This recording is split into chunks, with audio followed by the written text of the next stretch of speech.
You're listening to an Airwave Media Podcast. Get ahead of postage rate increases this year with Stamps.com. It's like your own personal post office. Sign up with promo code PROGRAM for a 4-week trial plus free postage and a free digital scale. No long-term commitments or contracts. That's Stamps.com, code PROGRAM. Get cash for clothes at Plato's Closet in North Charleston and West Ashley. It's so easy. Recycle, earn cash, repeat. We pay cash on the spot for your trendy, gently used clothing, shoes, and accessories. At Plato's Closet, we buy all seasons, all day, every day. It's time to clean out your closet and cash in. Bring in your denim, graphic tees, athletic wear, shoes, handbags, and more. Sell your styles to Plato's Closet for cash. Then, do it again. Plato's Closet, located in West Ashley on Sam Rittenberg Boulevard and North Charleston on Rivers Avenue. Hello, everyone, and welcome to History of the Great War, episode 111. This week, I would like to thank Michael, Philip, Andrew, Bobby, Daryl, William, Simon, Alan, Oliver, Philip, that's a different Philip, and Mark, all of whom have chosen to support the podcast on Patreon, just like you can over at patreon.com/History of the Great War, where you can get access to special Patreon-only episodes, like the one released this month about the life in occupied territories of France and Belgium during the war. You can also check out my review of The Hunger War by Matthew Richardson over at historyofthegreatwar.com/The Hunger War. It's the first book review I've written since probably elementary school, but people seem not to hate it, and I find that very encouraging. This week, we began a new series, 4 episodes on the Romanian campaign of 1916. Romania would not enter the war until late in 1916, and their path to this decision to enter the war was long and winding, with negotiations with the Entente taking many twists and turns. However, even though the path would be long, once they entered the war, they would be met with a swift and decisive action by the Germans, Austrians, and Bulgarians. This would result in them being, for the most part, out of the war once again by the end of the year. The story behind this quick exit from the war will be the majority of our topics for the next 4 episodes. This episode, however, will be focused solely on what the Romanians were doing before 1916, how they came to enter the war, and then what they had available to make war on the scale that 1916 demanded. Next week, we will start with the Romanian attack that they would launch shortly after the declaration. I think that this story is really interesting, and I'm very excited for the next 4 episodes because it touches on a theater that many books barely even mention. If I'm being completely honest, I didn't even know it existed 5 years ago before I started this podcast. Before the war, Romania had a lengthy history of alliances with the Triple Alliance of Germany, Austria, Hungary, and Italy. They had signed a new treaty in 1883, which they had renewed multiple times, the last being in 1913. The reason that this alliance seemed so strong was because of fear of the Russians. That's what drove the Romanians to an alliance with the Triple Alliance. However, in the years immediately preceding the war, the relationship between Romania and the other countries began to fray. The biggest reason for this was that after the Balkan Wars, and it seems like everything in the Balkans in 1914 is just a reaction to the Balkan Wars, but at that time, Austria did not support Romania's claims when the war was over. Romania was hoping to expand its territory during these wars, and Austria did not put its weight behind these demands. And because of this, Romania began to look elsewhere for allies. Now, this did not prevent them from renewing the treaty in 1913, but it did cause them to start having conversations with the French. These conversations began even though the royal family of Romania was related to the Kaiser and was part of the Hohenzollern family tree. This dichotomy of the royal family and public opinion, which always supported the Entente, would end up playing a role in how Romania entered the war and how other countries reacted to it. The French really wanted Romania on their side, or at least to not side with the Germans. And all they had to do to make this happen was to find a way for Romania and Russia to play nice with each other. The two countries had a rough past, but when the new Romanian Prime Minister, Brătianu, came into power in January 1914, he favored shifting Romania's orientation to be closer to that of France and Russia. This did not mean that decades of animosity were smoothed over in one day, though, and there were still some rocky times for the Romanian and Russian partnership. Russian Foreign Minister Sergei Sazonov would say that, quote, Romania will try to join the side which proved to be the strongest and which is in a position to promise the greatest profits, end quote. Overall, the Russian attitude was simple. They did not want the Romanians to join the war on the side of the Germans, but they also didn't really want them to join on their side either.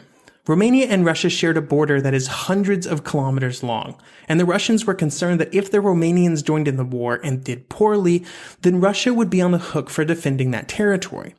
Up to 1916, they'd been able to use Romania as a sort of shield for their southern border, but this would no longer be the case if they entered the war. This evaluation put very little stock in Romania's military capabilities. Now, the Russian military and the Russian government was wrong about a lot of stuff before 1914, and it was wrong about a lot of stuff during the war as well. However, they were absolutely correct in what's about to happen when it comes to Romania. But that's getting a bit ahead of ourselves. So let's start back in 1914. When the war started, King Carol had to tell Germany and Austria that Romania would not be mobilizing its army in an attack against Russia, as the alliance said they should. As soon as this was done, Romania became much more free to shop around to see what they could get for their entry, and also just to see how the tides were flowing before they jumped in. In these efforts, they were led by Prime Minister Ian Brătianu. He led all of the important negotiations with the other countries, and by all accounts was intelligent and well educated. He would deal directly with many of the representatives sent by the other great powers, instead of letting them be handled by the Romanian diplomatic services. And he had the full support of both the king and the liberal majority of parliament in these actions. Because of this, he had a pretty wide berth in which to negotiate, which could best be described as slowly, cautiously, and calculating. Now, what precisely would he be negotiating? Well, Romania, like Bulgaria, Italy, and the Ottoman Empire, was looking for the best deal, and the most appetizing piece of any deal would be parts of the Austro-Hungarian Empire. This became even more appealing after the war continued to drag on, and Austria-Hungary did so poorly. This was something that the Entente could offer, since the idea of completely dismantling the Austro-Hungarian Empire was a topic discussed widely in London and Paris. The discussions of which bits of Austria-Hungary Romania would get would drive many of Romania's actions until it entered the war, and its actions once it did declare war. The first real offer was brought to Romanian attention on October 1st, 1914 by the Russian government. The goal of this offer was to get Romania to agree to enter the war, but only at a time of Russia's choosing. The Russians hoped to convince the Romanians to play their part in the final destruction of Austria-Hungary by unleashing them at the opportune moment to cause the greatest damage. However, when they opened the negotiation door an inch to discuss this with the Romanians, they pushed through the door completely. Shortly after giving the message to the Romanians, the Russian diplomats got a response. In this response, Romanian demands went far beyond just the territory that the Russians were offering, or the territory that was made up primarily of ethnic Romanians. Sure, the Romanians wanted those territories too, and they were most of Transylvania and southern Bukovina. However, they also wanted northern Bukovina, which was primarily populated by Ukrainians, areas along the Tisza River, populated by Hungarians, and the territory of Banat, which was mostly Serbians. This was a lot of territory, and the Russians were so put off that they mostly dropped the subject until the middle of 1915. This was all part of the game, though. Brătianu was asking a very high price, probably completely understanding that it was highly unlikely that Romania would get all that it wanted, but that was okay. That's part of the negotiations. The Romanians probably were never going to enter the war at this point anyway. It probably looked far from certain on what would happen. And one piece of the puzzle that the Romanians were great at was keeping secrets from other nations, and this would play a role in the next 2 years.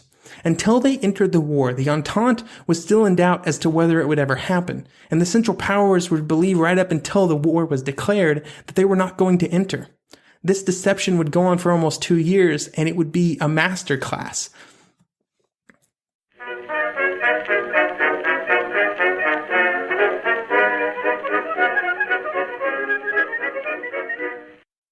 The one truth about human history is that change is inevitable. But the one thing that has never changed is that humans need food to survive. There are many ways to get that food, but one of the easiest ones is Factor.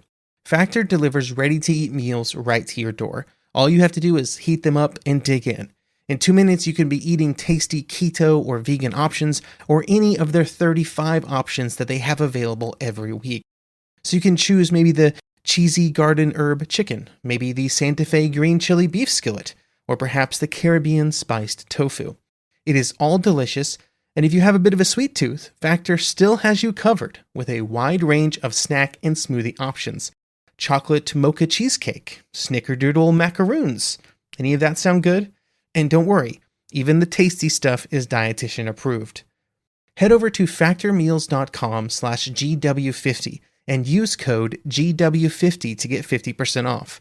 That's code GW50 at factormeals.com/GW50 to get 50% off. Get cash for clothes at Plato's Closet in North Charleston and West Ashley. It's so easy. Recycle, earn cash, repeat. We pay cash on the spot for your trendy, gently used clothing, shoes, and accessories. At Plato's Closet, we buy all seasons, all day, every day. It's time to clean out your closet and cash in. Bring in your denim, graphic tees, athletic wear, shoes, handbags, and more. Sell your styles to Plato's Closet for cash. Then, do it again. Plato's Closet, located in West Ashley on Sam Rittenberg Boulevard and North Charleston on Rivers Avenue.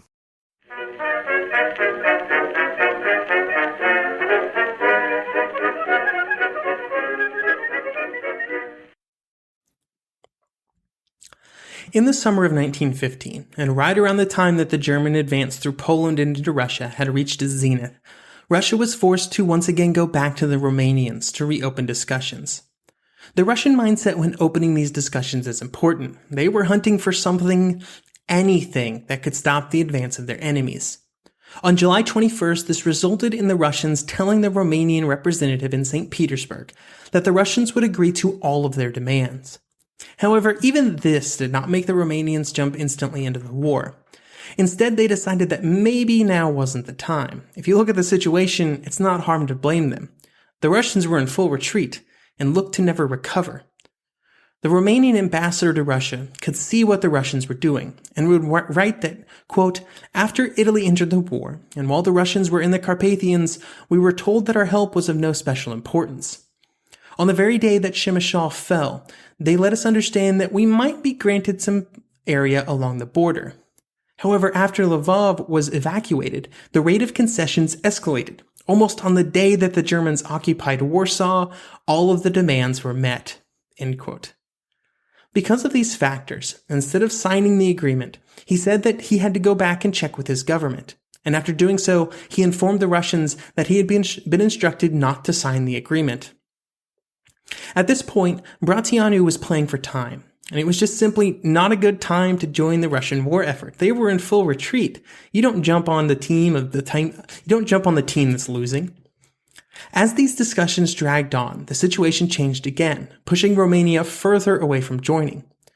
This was the Bulgarian entry into the conflict, and with their entry and the defeat of the Serbians, Romania was now facing not one but two very dangerous neighbors, both of which seemed to be still full of fight. A key role in the climax of all this maneuvering was played by the Brusilov offensive.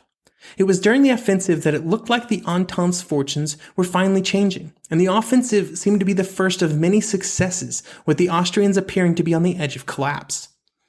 It was due to this that, during the summer, Brătianu decided that it was the right moment. However, now it was time for the Russians to begin having doubts again.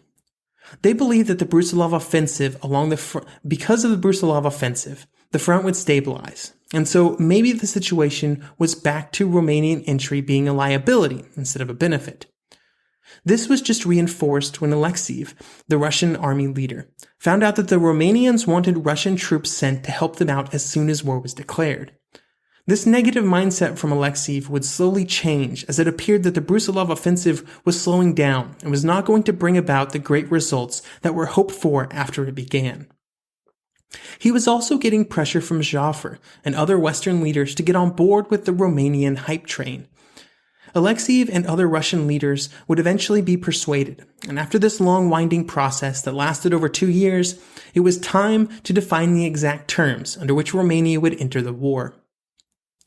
On July 4th, Brătianu decided that now was the time and announced that he was ready to sign an alliance. However, he put down 3 conditions upon which that offer was predicated. First, the Entente had to supply both arms and munitions. Second, the Allies must take offensive actions on other fronts to prevent the diversion of troops against Romania, which also meant that Russia could not voluntarily retreat from the area of Galicia that it had captured during the Brusilov offensive. Third, Romania needed unconditional security against a Bulgarian attack. This last one was the sticky wicket in the lists of all the demands because the other two things were easy. First, it meant that the Romanians would need Russian troops, and they wanted 200,000 of them to put on their southern border, which was up against Bulgaria. It also meant that the French and British troops in Salonika needed to attack north and into Bulgaria itself. It was this final condition upon which the events of the next several months would revolve around. For the Russian troops, when pressed, they said that they could promise to send no more than 50,000. This was not even close to the amount that the Romanians had planned, and they basically wanted to completely offset the Bulgarian troops with Russians, and that just wasn't going to happen with only 50,000. To protest this reduction, Brătianu threatened to not declare war on Bulgaria at all, which was just a comical threat for a reason that will soon become apparent.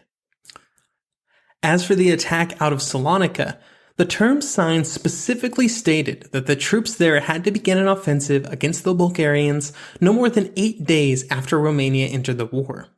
The Romanians believed that this committed those troops to an energetic and prolonged offensive to try and break through the Bulgarian army. However, the French and British interpreted it as just an attempt to hold down the Bulgarian forces currently on that front, not an actual concerted effort with goals and stuff. This misunderstanding, or perhaps more appropriately, this underhanded change by the Entente, would have serious ramifications for Romania almost immediately. As for what the Romanians expected for their contribution, well, those demands remained roughly the same. They wanted Transylvania, Bukovina, southern Galicia, the Banat, and some other Hungarian territory as well. It was expected that all of this would be given to the Romanians in the peace treaty, at least in theory. In reality, it seems the Entente, while they did sign the agreement, did not intend to fully honor it. And in fact, the agreement with Romania, as well as those with other countries, would be a serious problem in 1919 when it came down for the Entente to start paying its debts. Regardless of all of these things that were in the future, on August 17th, the final agreement was signed. Romania was only obliged to declare war on Austria-Hungary. However, as soon as it did, Germany, Bulgaria, and the Ottoman Empire declared war on Romania, making Romania's hopes of just fighting on a single front a fool's hope, although not an unexpected one. War was officially declared at 9 p.m. on August 27th, when a courier delivered the official declaration in Vienna. Romanian mobilization had already begun, but would not be publicly proclaimed until the afternoon of the 28th, which meant that almost instantly 800,000 troops, comprising 23 divisions, were on their way either to the border or to their stations as part of the Romanian war plan. Initially, the declaration seemed like a disaster for the Germans, and it was the end of Falkenhayn as chief of the general staff, as he had just recently assured the Kaiser that Romania was not going to enter the war, and even if it did, the declaration would not come until at least September, probably later. However, just in a general sense, it seemed like another huge negative for Germany in a year of negatives. Yet another enemy, yet another army against them, yet more troops marching towards their territory. We will discuss Germany's response in a bit more detail next episode, but for right now, let's continue talking about Romania. After its long neutrality, Romania was finally in the war, but the question was, what did it have to go to war with? As I said, there would be in total 800,000 men mobilized in August 1916, which would form into 23 divisions. These divisions were not very uniform, though. They ranged anywhere from 17,000 to 27,000 men, and the men in them were mostly from the peasant class, at least half of which could not read or write. They were, however, accustomed to hardship and sacrifice, and most people were in agreement that they were good raw material to build an army out of if it had good organization, equipment, and leadership. They did not have good organization, equipment, or leadership. First, there was a critical shortage of officers, with only 820 captains trying to manage 1,700 companies.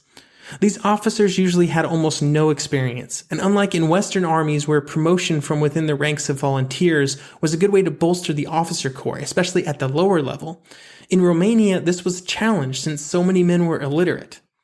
Overall, it might have been better for the army if the Romanians had mobilized less men than the 23 divisions, because it would have allowed a higher officer, machine gun, and artillery concentration per infantry soldier. The higher officers were just as unprepared for the situation, and this is evident by their tactics. Generally, the Russian army would go to war in late 1916 in much the same way that armies had done elsewhere in 1914. Lots of frontal assault, lots of reliance on elan for their troops, and not much of anything else. There was some awareness and some literature provided around the changes that had been happening on the Western Front. However, these were generally discounted by Romanian officers as either not indicative of the situation for their army or simply too difficult for them to put into place with their inexperienced conscripts. So instead of changing their plans, they just doubled down on the pre-existing beliefs in human valor and bravery, much like the French had done in 1914, and it would have similar disastrous results. Before the war, the Romanian economy had not allowed for a full retooling of the military, and it was one of the lowest spending per capita in all of Europe. This meant that in 1916 there were serious deficiencies in critical items like machine guns, with the best regiments having only a handful and many reserve formations having none at all. This when compared with the 18 to 24 that the Germans would be bringing with them. They also had outdated and obsolete artillery guns. Even if you included the most outdated model, they could still only field 50% of the field artillery and 30% of the heavy artillery of their opponents, and this even included the Austrians and Bulgarians. This was not just the Germans. They also had no mountain troops and had only 2 batteries of modern mountain artillery. This is quite bad when you realize that 600 kilometers of the Romanian frontier, and most of which was guaranteed to be a point of fighting with the Austrians, was along the Carpathian Mountains, in the mountains. All of these deficiencies combined meant that the Romanians would be heavily outgunned on all sides, while also facing armies with field experience. Even though Bulgarian units, or at least the officers of those units, often had experience fighting in Serbia and Salonika for up to a year, and certainly knew their way around a trench. Finally, we come to what could have been the great equalizer, leadership. The Romanian General Staff had been created in 1882, but it had only been an at-need organization until 1907, when it was established permanently. It had a lot of outdated ideas, and the body generally shunned outside influence or intrusions into its plans, all of which was bad. But let's not mince words here. The Romanians were in an almost impossible situation. They had an inexperienced army, they did not have enough guns, agreements with the Entente prevented the most prudent course of action, which would have been to stand on the defensive, and Romanian public opinion also prevented that course of action. A Romanian professor would say that, quote, public opinion had been molded for the invasion of Transylvania. No one could have been able to impose another direction on the Romanian flag. These facts shackled the general staff to a risky attack, and that risk simply would not pay off. But I don't necessarily know if it's their fault. Our final topic for today is the Russians. The Russians would play a part in all the planning and agreements, really everything up to this point. Even though Alexeyev would never believe that bringing the Romanians into the war was going to be a great move, he was still obliged to support them once they did. However, they would never work well together. Alexeyev would send less troops than the 200,000 the Romanians wanted, with just a total of 50,000 men being sent in the initial wave. There was also a general feeling of superiority in the Russian officer corps, a feeling that the Romanians were worthless. As these types of feelings often do, this trickled down into the rank and file, and before the war the Russians and Romanians had not gotten along very well anyway, and while at the state level they had reconciled, on the individual level there was still a good amount of contempt between the Russians and Romanian infantry. They generally felt that their Romanian counterparts were poor soldiers, and this was not helped by the first experience of some Russian units. There were multiple stories of Romanian units surrendering to Russian ones, believing that they were the Bulgarian enemies. These negative feelings then resulted in negative actions. The Russian troops in Romania heavily requisitioned supplies from the countryside. It was to the point where it was probably more accurate to say they were sacking the Romanian countryside, not exactly the behavior of allies. The leadership also refused to support Romanian attacks out of Romania, and instead they wanted the Romanians to give up most of their country so that a defense could be better organized. All of these problems would create what might be best described as a toxic work environment, and would only get worse when the action started.